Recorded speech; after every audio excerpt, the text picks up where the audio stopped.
আসসালামু আলাইকুম বন্ধুরা। ভাবুন তো, আপনাকে যদি নিজের সত্যি প্রমাণ করার জন্য আগুনের মধ্যে হাঁটতে হয়, আপনি কি পারবেন, নাকি ভয়েই সবকিছু শেষ হয়ে যাবে? আপনারা দেখছেন বড়লোক বাড়ির ছোট বউ গল্পের ৪৬৫তম এপিসোড। ভিডিওটি শুরু করার আগে লাইক, শেয়ার এবং সাবস্ক্রাইব করতে ভুলবেন না। তাহলে চলুন শুরু করা যাক। বাড়ির উঠোনে আজ এক অদ্ভুত উত্তেজনা।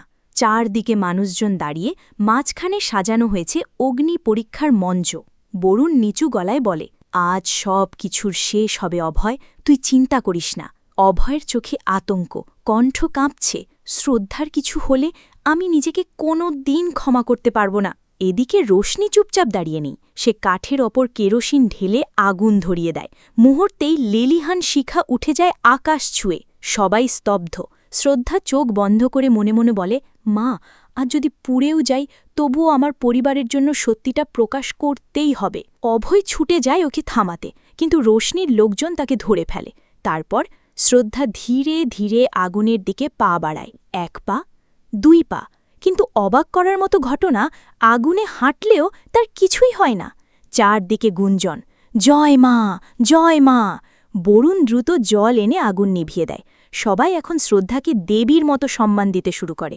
কিন্তু রোশনি কৃতির কানে কানে বলে, এটা কোনো অলৌকিক কিছু না, আমি আগেই ওর পায়ে কেমিক্যাল লাগিয়ে দিয়েছি, তাই আগুনে কিছু হয়নি। এখন দেখো অভয়ের বিশ্বাস কিভাবে ভেঙে যায়। এই সবের মাঝে শ্রদ্ধা দৌড়ে মন্দিরে চলে যায়। মূর্তির সামনে দাঁড়িয়ে কান্নায় ভেঙে পড়ে। মা, আর কতবার আমাকে পরীক্ষা দেবে? সবাই আমাকে দেবী ভাবছে, কিন্তু আমি তো সাধারণ মানুষ। এই মিথ্যে নিয়ে আমি বাঁচব কিভাবে? হঠাৎ একটা ছোট্ট বাচ্চা এসে দাঁড়ায়। সে মিষ্টি গলায় বলে, তোর কোনো পাপ লাগবে না। শ্রদ্ধা অবাক, তুমি কে? বাচ্চা হেসে বলে, আমার নাম হনুমান। চলো আইসক্রিম খেতে যাই। দুজন মিলে আইসক্রিমের দোকানে যায়। শ্রদ্ধা বলে, তুমি বসো, আমি মন্দিরে প্রসাদ দিয়ে আসি। শ্রদ্ধা চলে যায়, আর বাচ্চাটা একটার পর একটা আইসক্রিম খেতে থাকে। দোকানদার অবাক, এত ছোট বাচ্চা এত আইসক্রিম খাচ্ছে। এদিকে অভয় এখনও হতভম্ব। শ্রদ্ধা সাধারণ মানুষ হয়েও আগুনে পুড়ল কিভাবে? বরুণ এসে সব খুলে বলে, রোশনির প্ল্যান ছিল, কেমিক্যাল লাগিয়ে ওকে দেবী বানিয়ে তোর থেকে আলাদা করবে। অভয় রেগে যায়, আমি ওকে মেরে ফেলব। বরুণ থামিয়ে দেয়, রাগ দিয়ে কিছু হবে না, মাথা ঠান্ডা রেখে প্ল্যান করতে হবে। আইসক্রিম দোকানে ফিরে শ্রদ্ধা বিল জানতে চাইলে দোকানদার বলে, ২,০০০ টাকা।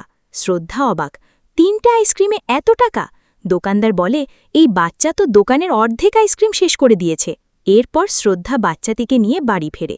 বাড়িতে ঢুকতেই রোশনি ঝাঁপিয়ে পড়ে, তুমি কি পাগল হয়ে গেছ? তোমার জন্য পাড়ার লোক লাঠি নিয়ে হামলা করেছিল, তবুও তুমি ওই মেয়ের পেছনে ঘুরছ।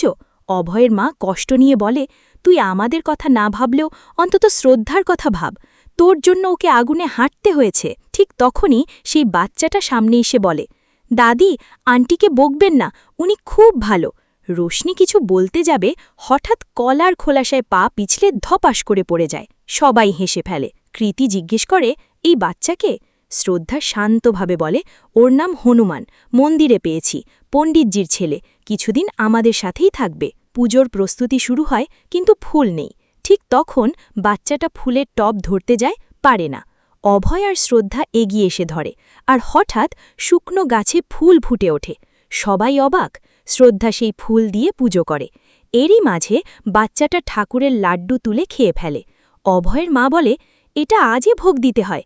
শ্রদ্ধা মৃদু হেসে বলে, বাচ্চার মধ্যেই তো মা থাকেন, ভাবুন ভগবান নিজেই খেয়ে নিয়েছেন। এইভাবেই শেষ হলো আজকের এপিসোড। ভিডিওটি ভালো লাগলে লাইক, শেয়ার এবং সাবস্ক্রাইব করতে ভুলবেন না। পরবর্তী এপিসোডে কী হতে চলেছে জানতে আমাদের সাথেই থাকুন।